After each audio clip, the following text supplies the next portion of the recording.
इस कार्यक्रम के प्रायोजक हैं कृषि एवं किसान कल्याण मंत्रालय, भारत सरकार। हर जोखिम से निकल कर फसल आए, सुरक्षित हो जाए। फसल बीमा से हर किसान अब आत्मनिर्भर हो जाए। संकट के समय प्रधानमंत्री फसल बीमा योजना किसानों के लिए वरदान है। अब सूखा पड़े या बाढ़ आ जाए, कोई डर नहीं। अब ओले पड़े या कीट पतंगे फसल खा जाए, कोई फिक्र नहीं, क्योंकि हमने लिया है प्रधानमंत्री फसल बीमा। बुआई से फसल कटाई तक हर जोखिम का दावा, न्यूनतम प्रीमियम पर अधिकतम भुगतान का वादा। योजना से हर साल जुड़ रहे हैं 5 करोड़ से ज्यादा किसान। अब आपकी है बारी। नजदीकी कृषि कार्यालय, सहकारी समिति, बैंक शाखा, अधिकृत बीमा कंपनी या जन सेवा केंद्र में स्वेच्छा से करा सकते हैं पंजीकरण। फसल बीमा पोर्टल या फसल बीमा ऐप द्वारा भी कराया जा सकता है पंजीकरण। प्रधानमंत्री फसल बीमा योजना, आपकी फसलों का संपूर्ण सुरक्षा कवच। कृषि एवं किसान कल्याण मंत्रालय, भारत सरकार। कार्यक्रम किसान वाणी सुनिए सब बहन भैया ने रिसाले भाई की राम राम। किसान भाइयों, कार्यक्रम किसान वाणी और कार्यक्रम किसान वाणी में हम जो है ना चर्चा लेके आते हैं। हर रोज़ नए नए विषय होते हैं। तो आज हमारा विषय रहेगा कि भाई राष्ट्रीय कृषि विकास योजना है वो क्या चीज़ है, और इसके साथ साथ हम और भी बात करेंगे, आपके साथ साझा भी करेंगे कि दुधिया खुम्ब की खेती में सावधानियाँ। लेकिन भाइयों, इन सारी बातें ते जो है ना चर्चा करने से पहला हम रोज़ जो है ना आपसे एक प्रश्न पूछते हैं खेती से संबंधित। अरे भाइयों देखो, रोज़ हम चर्चा भी कर रहे हैं इस विषय पे, और आज का जो प्रश्न रहेगा हमारा भाई वो रहेगा मोटे अनाज के बारे में। और मोटे अनाज की चर्चा हम करते भी रहे हैं और आपको जो है ना आप सुनते भी रहे हैं। तो आज आपने ये बताना है कि भाई किस वर्ष को मोटा अनाज वर्ष घोषित किया गया है। एक बार फिर प्रश्न सुन लें भाई, किस वर्ष को मोटा अनाज वर्ष घोषित किया गया है। इसका भाई आपने उत्तर हमारे को पहुंचाना है 6:50 तक, और वो पहुंचाना है आपने जो नंबर बता रहे हैं इस पर 94 660 21 336। एक बार फिर सुन लें भाई, हमारा जो मोबाइल नंबर है 94 660 21 336। इस नंबर पर भाई आपने जो है ना प्रश्न का जवाब देना है और आपने नाम लिखना है। साथ साथ भाई आपने अपने गांव का, शहर का, कस्बे का, जहाँ के भी आप रहने वाले हो उसका जरूर नाम लिखना है और बताना है। और अब चर्चा कर लें भाई, जो योजना है बहुत बढ़िया योजना है जिसका जिक्र कर रहे हैं, भाइयों के साथ बातचीत साझा कर रहे हैं। राष्ट्रीय कृषि विकास योजना यानी कि भाई कृषि विकास, इसका मतलब भी ये है कि भाई खेती का विकास किस तरह करना है आपने। क्योंकि हमारे जो देश के प्रधानमंत्री हैं श्री नरेंद्र मोदी जी, उनके द्वारा भी देश के जो किसान हैं उनको कृषि और जो दूसरे क्षेत्र हैं उसमें बढ़ावा देने खातिर जो है ना अहम योजना जो है ना राष्ट्रीय कृषि विकास योजना, वो भाई 29 मई 2017 को इस योजना का शुभारंभ उन्होंने किया था। और भाई इस योजना के अंतर्गत देश के किसानों को खेती और भाई उससे दूसरे जो क्षेत्र हमारे उनमें जो है ना तरक्की करने खातिर केंद्र सरकार के द्वारा भाई कुछ जो है ना अतिरिक्त सहायता देकर उनकी तरक्की को बढ़ावा देना है। और भाई जिस तरह के खेती की बात है, जलवायु की बात है, या भाई प्राकृतिक संसाधन की बात है, प्रौद्योगिकी की बात है, इन सारी बातों को ध्यान में रख के और जितने भी विकास से संबंधित जो काम है उनको भाई बढ़ावा दिया जाएगा। इस योजना का मुख्य उद्देश्य तो हमारा यही है, भी यही चीज़ है विकास योजना। और इस पे जो है ना जो हमारा खेती बाड़ी का जो क्षेत्र है उसमें भी भाई 4% तक हमने बढ़वार करनी है, वृद्धि करनी है भाई, ताकि जो खेती का क्षेत्र है वो ज़्यादा बढ़े। क्योंकि भाई आप सारे जानो हो हमारा देश भी देखो जनसंख्या के आधार पर बहुत बड़ा है, जनसंख्या ज़्यादा है। तो भाई कई तरह इनका भरण पोषण करना भी हमारी प्राथमिकता है, सरकार की प्राथमिकता है कि भाई सभी देश के नागरिकों को अच्छा खाना मिले। और भाई देश के जो किसान हैं उनको जो अनुदान मिला है वो लगभग इस योजना में 25 से लेकर 50% तक का अनुदान सरकार दे है। और कई बार देखा है कि जो वर्ष 2023 है इसमें हमने यह भी जानकारी लेते रहे समय समय पर कि जो प्राकृतिक खेती है, पारंपरिक खेती है, इसकी जगह आपने भाई उत्तम फल वाली खेती करनी है। यानी कि आप हमारा रोज जिक्र कर रहे हैं भाई मोटा अनाज पैदा करो, क्योंकि भाई देखो इससे पानी की बचत होगी और भाई स्वास्थ्य के लिए भी लाभदायक है मोटा अनाज।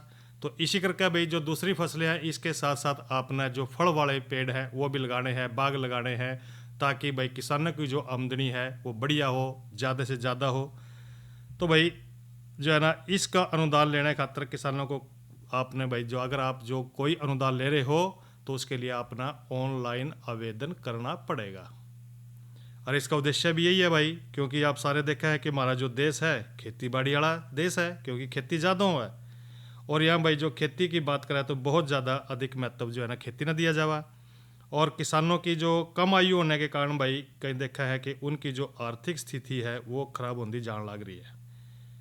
क्योंकि इन समस्याओं को ध्यान में रखकर केंद्र सरकार द्वारा भी भाई राष्ट्रीय जो कृषि विकास योजना है इसका जो आरंभ किया गया, इसकी शुरुआत करी गई।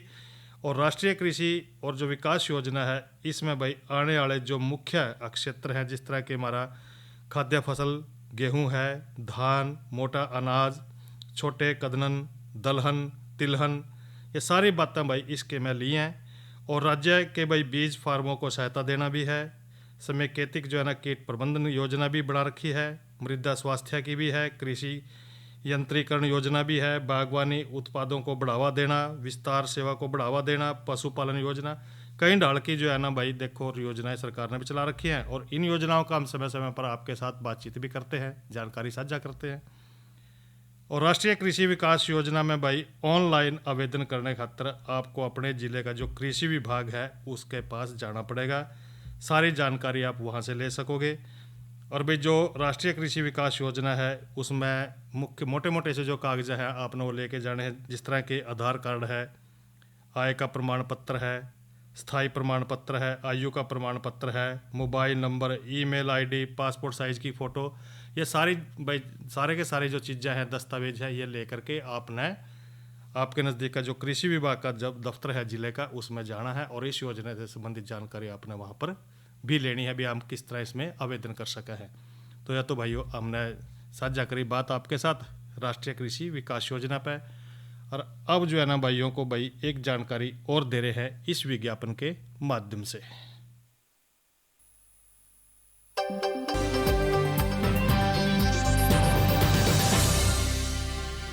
खाद्यान्न संकट के गहराने की आशंका ने दुनिया भर के देशों की चिंता को बढ़ा दिया है। बढ़ती आबादी का बोझ, निरंतर बदलते मौसम और खेती किसानी में बढ़ती लागत के बीच फायदे की खेती के विकल्प पर मिलेट की खेती अपनी जगह बना रही है। श्री अन्न यानी मिलेट्स की खेती कोई नई नहीं है। आजादी के एक दशक बाद तक देश की बड़ी आबादी मिलेट खाद्यान्न पर ही निर्भर थी। लेकिन हरित क्रांति की आंधी से गेहूं और चावल के उत्पादन ने सारे रिकॉर्ड तोड़ दिए। लेकिन मिलेट का रकबा धीरे धीरे कम होता चला गया। बीते एक दशक से एक बार फिर मिलेट ने खेतों को हरा भरा किया है। हम पहले क्या है देसी बाजरे की खेती करते थे, उसमें हमारे को 100 से 110 दिन का फसल में तैयार होने में टाइम लगता था। फिर हमने अभी 6-7 साल से हाइब्रिड बाजरे की खेती करना शुरू किया। उसमें क्या है हमारे को 75 से 80 दिन का समय लगता है और अच्छी उपज तैयार होती है और इसकी मार्केट में वैल्यू भी बढ़िया मिलती है। इसलिए हमने इसका खेती का रकबा ज़्यादा बढ़ा दिया।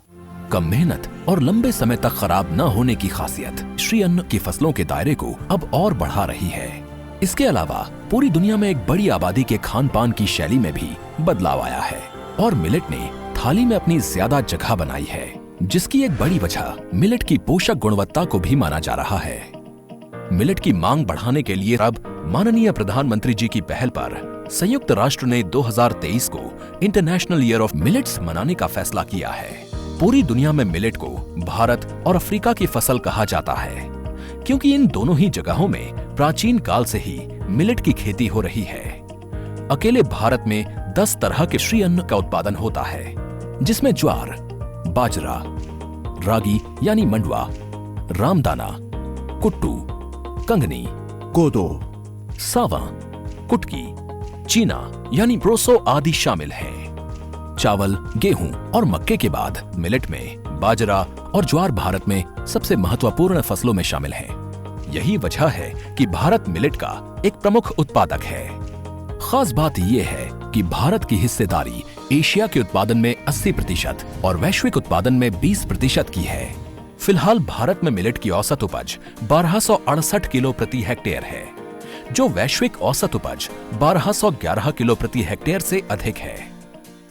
मिलेट्स जैसे रागी, ज्वार, बाजरा, कोडो, जोंगोरा, बार्ली, कोटकी, इन जैसे अनाज की पैदावार बढ़े, लोग अपने भोजन में इन्हें शामिल करें, इस और प्रयास बढ़ाए जा रहे हैं।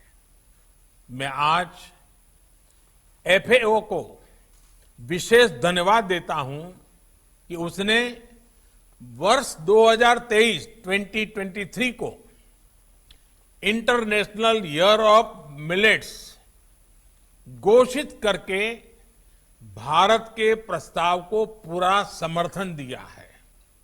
हमारे देश में उगाई जाने वाली प्रमुख श्री अन्न फसलें और उनके उत्पादन की हिस्सेदारी प्रतिशत को देखें तो पर्ल मिलेट यानी बाजरे की हिस्सेदारी 61% है, ज्वार की हिस्सेदारी 27% और फिंगर मिलेट यानी रागी की हिस्सेदारी 10% है। भारत का राजस्थान प्रदेश मिलेट उत्पादन में सबसे आगे है। राजस्थान के बाद महाराष्ट्र, कर्नाटक, उत्तर प्रदेश और मध्य प्रदेश का नंबर आता है। बाजरा के उत्पादन में भी राजस्थान सबसे पहले नंबर पर है। वहीं ज्वार के उत्पादन में महाराष्ट्र सबसे आगे है। देश के कुछ राज्य जैसे कर्नाटक, तमिलनाडु, उत्तराखंड और महाराष्ट्र में फिंगर मिलेट यानी रागी का उत्पादन होता है। स्मॉल मिलेट के उत्पादन में मध्य प्रदेश अग्रणी है। मध्य प्रदेश के बाद उत्तराखंड, महाराष्ट्र और तमिलनाडु का नंबर आता है। साल 2023 को इंटरनेशनल ईयर ऑफ मिलेट घोषित किए जाने के बाद मिलेट्स को लोगों के बीच लोकप्रिय बनाने के लिए कई तरह के कार्यक्रमों की योजना बनाई जा रही है, ताकि मिलेट्स का न सिर्फ उत्पादन बढ़े बल्कि वैश्विक खपत और निर्यात में भी बढ़ोतरी हो। मिलेट के उत्पादों की ब्रांडिंग पर भी विशेष जोर दिया जा रहा है और रणनीति पर केंद्रित कार्यक्रम किए जाएंगे।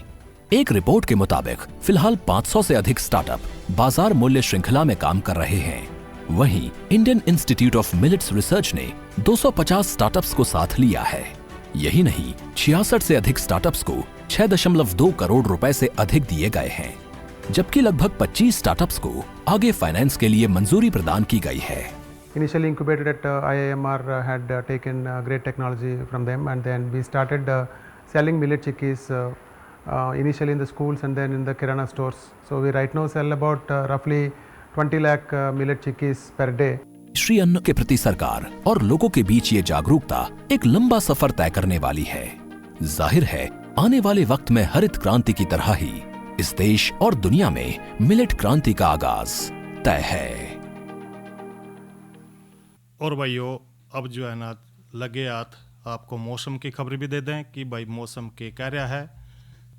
किसान भाइयों, राम राम। मौसम पूर्वानुमान एवं कृषि सलाह के साथ मैं हूं डॉक्टर ममता, मौसम विशेषज्ञ, चौधरी चरण सिंह, हरियाणा कृषि विश्वविद्यालय कृषि विज्ञान केंद्र कुरुक्षेत्र। किसान भाइयों, जिले का आज का अधिकतम तापमान 31.9 डिग्री सेल्सियस रहा। न्यूनतम तापमान 17.7 डिग्री सेल्सियस रहा। नमी की बात करें तो सुबह और शाम की सापेक्ष आर्द्रता 47 और 11% रही। हवा की रफ्तार 19 किलोमीटर प्रति घंटा रही। अब हम बात करते हैं आने वाले मौसम के पूर्वानुमान की। किसान भाइयों, 8 अप्रैल तक मौसम आम तौर पर खुश्क रहने का पूर्वानुमान लगाया जा रहा है। इस दौरान तापमान में बढ़ोतरी आने का पूर्वानुमान लगाया जा रहा है। तापमान में बढ़ोतरी 2 से 4 डिग्री सेल्सियस तक की आ सकती है। साथ ही किसान भाइयों, इस दौरान वातावरण में नमी की मात्रा में गिरावट आने का पूर्वानुमान भी लगाया जा रहा है। अब हम बात करते हैं मौसम पूर्वानुमान आधारित कृषि सलाह की। किसान भाइयों, जैसे कि पूर्वानुमान है कि मौसम आमतौर पर खुश्क रहेगा। आप अपनी फसलों में आवश्यकता अनुसार सिंचाई, छिड़काव, कटाई और बुआई का कार्य कर सकते हैं। धन्यवाद। और भाइयों, आपको जो है ना जानकारी दे दें, कल का जो हमारा कृषि कार्यक्रम रहेगा उसमें हम क्या जानकारी लेके आएंगे। कल जो हमारी चर्चा रहेगी वो रहेगी भाई राष्ट्रीय खाद्य सुरक्षा मिशन पर। और आज के नसीहत में हम बात करेंगे फसलों में देसी खाद का क्या महत्व है। और इसके साथ साथ भाई मौसम संबंधी जानकारी और प्राकृतिक खेती की जानकारी, किसान कॉल सेंटर की जानकारी, ये भी लगे हाथ भाई आपके साथ साझा कर दे रहे हैं। और भाई घनी बार होगी भाइयों से बातचीत करते करते, और आप भाइयों का करा रहे हैं मनोरंजन इस लोकगीत के साथ। तेरा फर्ज हुआ पूरा, सावत्री उल्टी हट जा,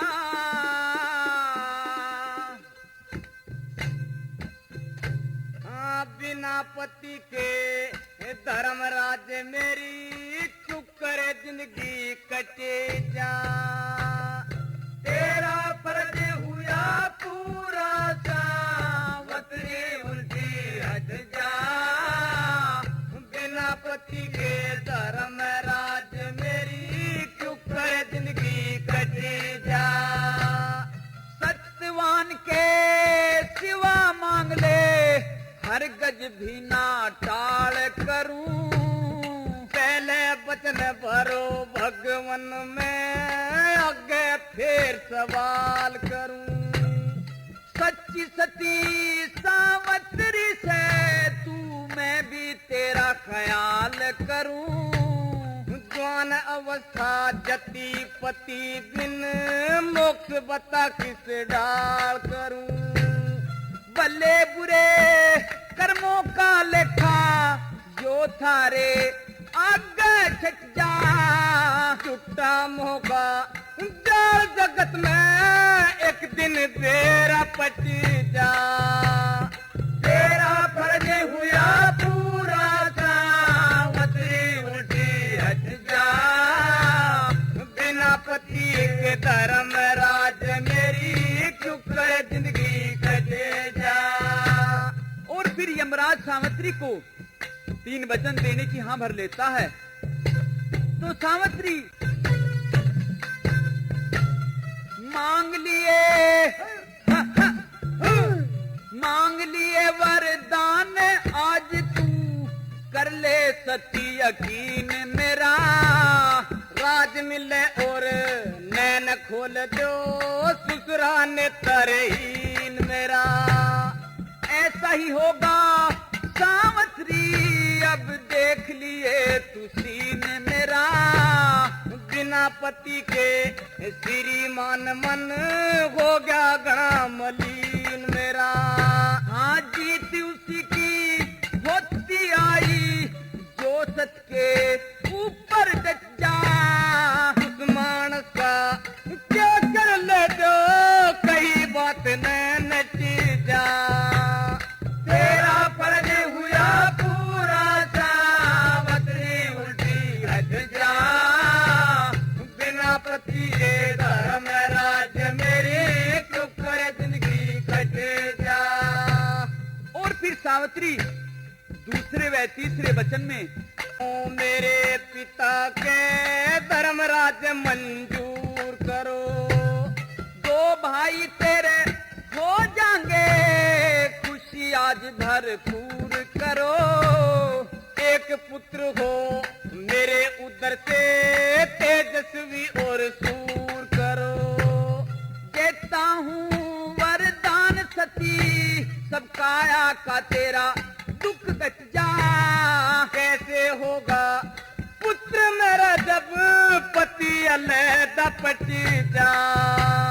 तेरा फर्ज हुआ पूरा, सावित्री उल्टी हट जा, बिना पति के धर्मराज मेरी चुप जिंदगी कटे जा। लेकिन सावित्री कहती है कि महाराज, आप एक तरफ तो मेरे पति के प्राण ले जा रहे हैं, और दूसरी ओर मुझे पुत्रवती होने का वरदान देते हैं तो ये कैसा इंसाफ है। तो यमराज क्या कहते हैं,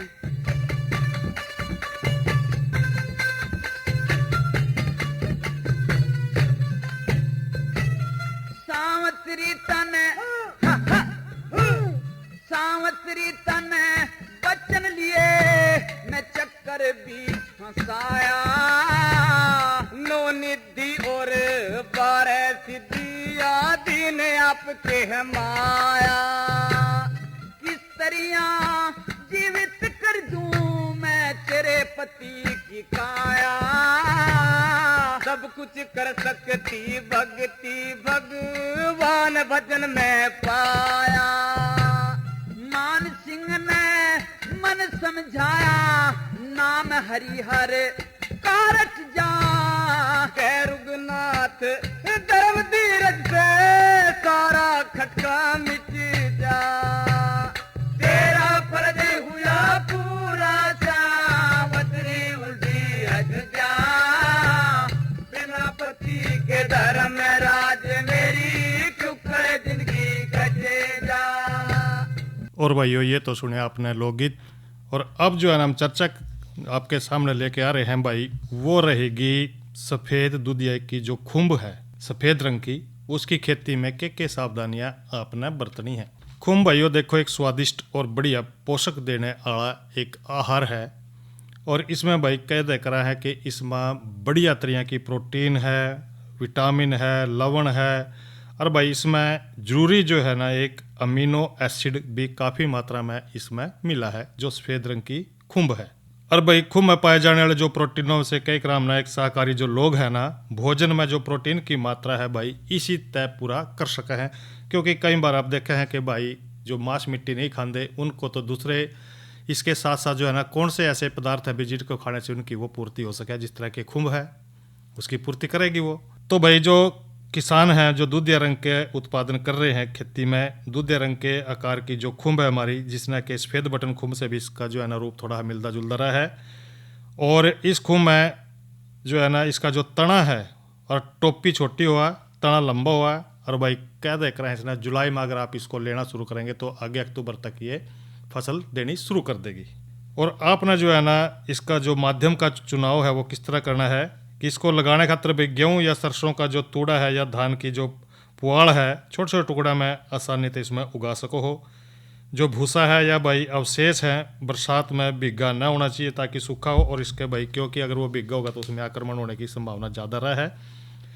और भाई इसके बिजाई का तरीका भी यही है कि भाई इसमें किसी एक को पानी में एक दिन के लिए भिगो दें, इसके बाद भाई जो भूसा है उसको निकाल कर जाली या डलवा फर्श पर थोड़ी देर खातर उसमें रख दें, और ताकि भाई उसका जो पानी है वो निकल जाए। और इसी तरह भाई इसके जो कैसिंग मिश्रण बनाना आपने बिजाई खातर भाई आपने जो थैलों में 15-20 दिन के बाद खुम्ब का जो बीज है पूरी तरह फैल जाएगा और भूसे का जो रंग है बिल्कुल सफ़ेद दिखाई देगा। इस अवस्था में जो थैले हैं उनमें कैसिंग की परत चढ़ाने खातर बहुत बढ़िया रहेगा। और आपने मिश्रण भी लेना है, उसको तैयार करने खातर भाई 3/4 भाग दोमट मिट्टी लेनी है, 1/4 भाग बालू मिट्टी लेनी है, इनको मिलाना है और फिर सारा मिश्रण तैयार करके लगभग इसका वजन जो है ना 10% चाक पाउडर द्वारा मिला करके फिर ये तैयार हो जाएगा। और इसके भाई जो मिश्रण को कीटाणु रहित करने खातर अपने 5% फार्मेलिन लेनी है, और इसको भाई घोल के गिल्ला करके पॉलीथीन की शीट से ढक के अच्छी तरह रख दें। और कैसिंग करने के बाद भाई 24 घंटे पहले जो कैसिंग मिश्रण से जो पॉलीथीन है ना उस शीट को हटा दें और मिश्रण को भाई बेलचे से पुलट कर दें, मिला दें उसको अच्छी तरह, और इससे जो है ना फार्मेलिन की गंध ना रहे ताकि। और फसल प्रबंधन के लिए भाई आपने क्या करना है कि भाई कैसिंग के बाद जो खुम्ब है उसका जाड़ा फैलना शुरू हो जाएगा। थैलों में प्रतिदिन भाई पानी का छिड़काव कर दे रहे हैं, और भाई कमरे में ताज़ी हवा आनी चाहिए, और तापमान आपने वहाँ पर भाई 30 से लेकर 35 डिग्री सेल्सियस तक, और नमी की मात्रा भाई 80 से 90% तक रखनी है। 3 से 5 दिन के भीतर भाई खुम्ब जो है ना कलिकाएँ निकलना शुरू हो जाएंगी, और जो लगभग 1 सप्ताह में पूर्ण खुम्ब का रूप वो ले लेगी। और भाई तुड़ाई और का जो हिसाब किताब है, उपज का जो हिसाब है भाई वो कैसिंग के लगभग 10 दिन के बाद खुम्बियाँ निकलनी शुरू हो जाएंगी और 4-5 दिन के बाद तोड़ने के काबिल हो जाएंगी। इन खुम्बियों को भाई जब ज़मीन के तो ऊपर जो है ना डंडी है ना उससे 5 मीटर या भाई 7 सेंटीमीटर तक मोटी हो जाए तो भाई अच्छी तरह नहीं सोच लो कि वो सही होगी तोड़ने लायक।